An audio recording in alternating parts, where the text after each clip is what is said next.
Seguinte, seja bem-vindo aqui ao meu canal. Hoje eu vou falar de uma coisa que foi comentada essa semana e tudo, mas aqui eu quero trazer um pouco mais dentro da linha do nosso assunto principal, que são os livros. Mas antes, vai curtindo esse vídeo aqui, espalhando para quem você mais ama. Essa semana foi comentado muito a questão daquelas pessoas, né, geralmente mulheres, que utilizam a questão da bebê reborn como filha, como filho, aquela coisa toda malucona, né? Até vi alguns profissionais de saúde mental falando até sobre a questão de apego seguro, porque isso se reflete muito nesse ato de cuidar de uma bebê reborn.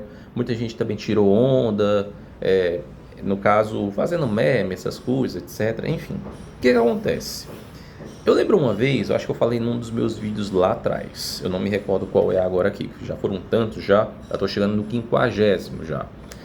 E assim, eu falei até, isso foi até um cara, eu não tô lembrado agora, sei que ele fala muito de literatura clássica, que ele dizia o seguinte, que enquanto a novela, ela distorce a realidade, a literatura clássica, ela te coloca na realidade. Ou seja, a Bebê Reborn, quando a gente vê essas mulheres aí, fazendo dessas bebês de brinquedo, crianças, né, no caso bebês de verdade, cuidando, amamentando, criando um mundo de faz de conta, é porque de fato ela faz mais ou menos isso que a novela faz com a maioria das pessoas que assistem a novela.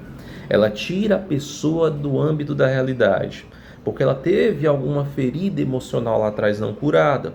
E muitas vezes, como esses mesmos profissionais de saúde mental falam, relativo à família, relativo à falta de apego seguro com a família, e que ela se reflete nessa criação de uma ilusão, nessa criação de uma fantasia refletido dentro de uma boneca. E, cara, é um negócio muito bizarro, porque a gente percebe que cada vez mais as pessoas estão querendo ficar nesse mundo de fantasias. Porque sempre aconteceu com o mundo, essas coisas sempre aconteceram. Óbvio, hoje ganhou mais expansão pelo fato de nós termos a internet e essa conexão aqui, muitas vezes de um para um, e aos montes e aos milhares. Então tudo que se repercute na internet hoje, seja bom, seja diverso, ela ganha expansão e subsequentemente a gente vai ter uma sensação daquilo que talvez seja maior do que a gente pensa. E aí o que acontece? A gente acaba criando muitas vezes em determinados assuntos, como esse da Bebê Reborn e como esse da novela, uma ilusão, um sentido de dizer: Vixe, é legal, bacana, eu vou fazer, esse é o meu mundo, essa é a minha vida. Mas a literatura, ela faz o contrário. Ela te coloca numa realidade, ela te coloca dentro de coisas corriqueiras da vida. Eu vou citar aqui um que eu já citei até também nas minhas redes, que foi o livro que eu li em 2023, que se eu não me engano ele também foi top 10, que é o Madame Bovary, do Gustave Flaubert, que é um clássico da literatura. É basicamente a história de uma dama da sociedade, certo? Que ela era de família humilde, era ali muito desejada e tudo, acaba conhecendo um médico muito rico, aumenta o padrão de vida, adquire alguns luxos, alguns modos, aí se torna snob, muda muito perfil de causa e caráter, e aí de repente se bate o tédio dentro dela. E aí, subsequentemente, o desenrolar da história tem um paralelo de pessoas mimadas, pessoas entediadas com uma vida tão boa, se tivesse um pouco mais, se tivesse isso, se tivesse aquilo outro, e pessoas que não consideram as coisas simples, que de fato não valoram um simples lápis como esse, por exemplo, ou o simples ato de respirar, porque acha que numa outra realidade paralela, da qual muitas vezes não está no alcance dela, ela vai ser feliz de fato, e ela não aproveita o agora para ser feliz no hoje. E aí a história vai se desenrolando dentro disso, dentro também de atos promíscuos, enfim. Eu quero que você leia esse livro para você entender daquilo que de fato estou falando aqui. E eu também não vou dar muito spoiler sobre isso, acho que eu já dei até demais. Mas o que acontece no frigir dos ovos?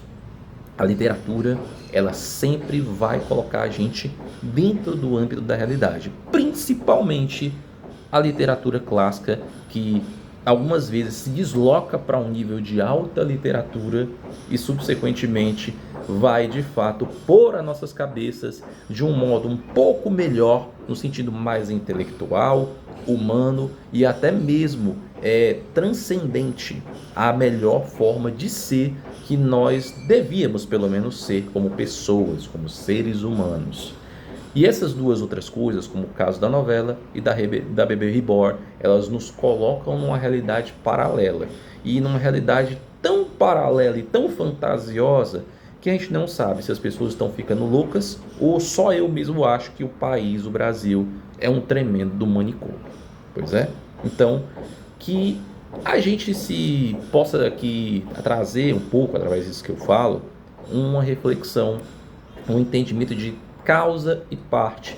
Se saber se até nós mesmos que somos lúcidos, nós não estamos ficando loucos aqui, sozinhos, endoidando, dizendo, ó, esse cara aqui é louco, ó, isso aqui é doideira, esse negócio de Bebê Reborn não dá certo, poxa, novela, vai fazer o mesmo cabelo da dona da novela, vai fazer a mesma maquiagem, vai vestir a mesma roupa, vai ter os mesmos modos de comportamento da principal personagem ou daquela que está se destacando no momento. Porque perceba, dando um adendo aqui a mais sobre esse quesito da novela, vocês lembram de personagens que ocorriam dentro, né, do folhetim da novela? Porque querendo ou não, a novela é um folhetim, porque ela passa de maneira diária, que sempre havia alguns tipos de personagem que se tornavam uma mania. O cabelo era copiado às vezes por outras mulheres ou em alguns casos por outros homens. O modo de se comportar, o modo de se vestir, entende como é? Então por isso que eu falo, e eu repito aquela frase que esse mentor disse, que muitas vezes a novela ela vai distorcer a realidade, enquanto a literatura vai definir a realidade dentro das tuas cabeças. E esse lance da Bebê Reborn eu peguei como gancho para poder falar sobre isso, porque ela vai mais ou menos na mesma obra, ou seja, ela distorce a realidade dos fatos e situações, beleza? Então é isso, já deixei aqui meu vídeo aqui para vocês. Se você gostou, entendeu, ou sei lá o que, ou não gostou, curte aí e compartilha com o máximo possível de pessoas. E não se esquece, deixa teu comentário aqui embaixo para saber se você gostou, não gostou, o que você de fato quer acrescentar mais sobre esse vídeo. Deixa aqui embaixo nos comentários para a gente poder dialogar um pouco sobre isso. E clica no botão de se inscrever e clica na sineta que amanhã tem mais um vídeo aqui no meu canal, beleza? Então é isso, até o próximo vídeo.